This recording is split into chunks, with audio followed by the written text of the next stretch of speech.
Hello, brothers. My name is Rob Caudill, and I have the privilege of serving as Phi Gamma Delta's Executive Director.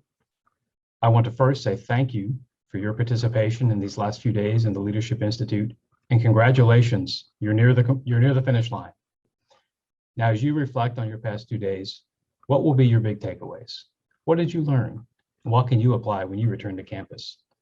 Here are a few things I hope that you leave this weekend with. First, leadership is a term that's often used, but not always understood. What does it really mean to be a leader? It's much more than a title, and often the most impactful leaders don't carry them. Anyone can be a leader. Anyone can be a courageous leader. I hope you've also come to learn that leadership isn't easy. Leadership is about setting a vision for a positive change. It's about challenging the status quo, and it's about helping everyone to understand your vision and convincing them why it's worthwhile to follow you. Now, courageous leadership is about grounding your vision and actions in values. It's about what's doing right at the testing point. It's intervening to stop something dangerous. It's recognizing opportunities, and it's taking risks in order to do something new and meaningful. It's also about having the courage to admit your own failures so that you can best hold others accountable. I'm sure by now you know that leadership in the fraternity setting can be even more difficult than in others. It often puts you in a position to have to confront your best friends, to have to hold them accountable, and to make decisions which aren't always popular, but are necessary. The Leadership Institute has focused on giving you those tools that you need to make positive change. Consider all the different tactics you've learned, but also don't forget about the support network that you've gained. So here's my big question for you to contemplate. What is your vision of your chapter or of your campus? In the context of the struggles and successes of Greek life in the past year and more, are you okay with the status quo? In Norman Vincent Peale's The Power of Positive Thinking, he asserts that the roots of success lie in the mind. He teaches us to take control of our daily lives by taking control of our thoughts and changing our attitudes. Now, any late night infomercial or gimmicky motivational speaker will certainly assert that you can control your destiny. If you look past their gimmicks, understand that there's truth there. So the question is not, what will our future be? The question is, what do we want our future to be? Perhaps now's a good time to share with you my vision for the future.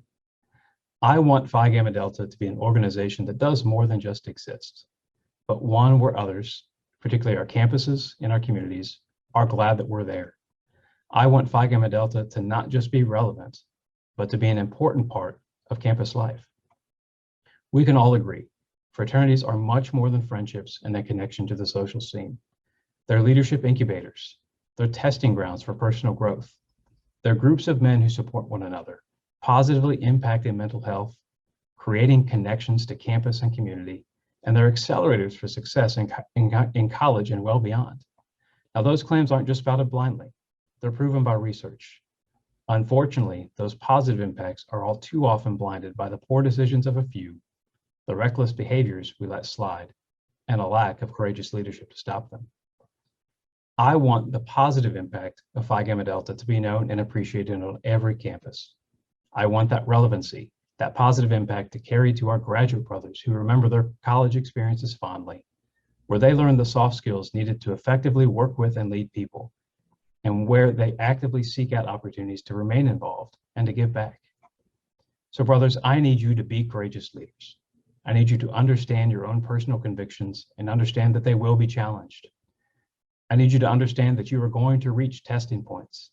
You probably already have. And I need you to understand where it is vital that you make the right and ethical decision.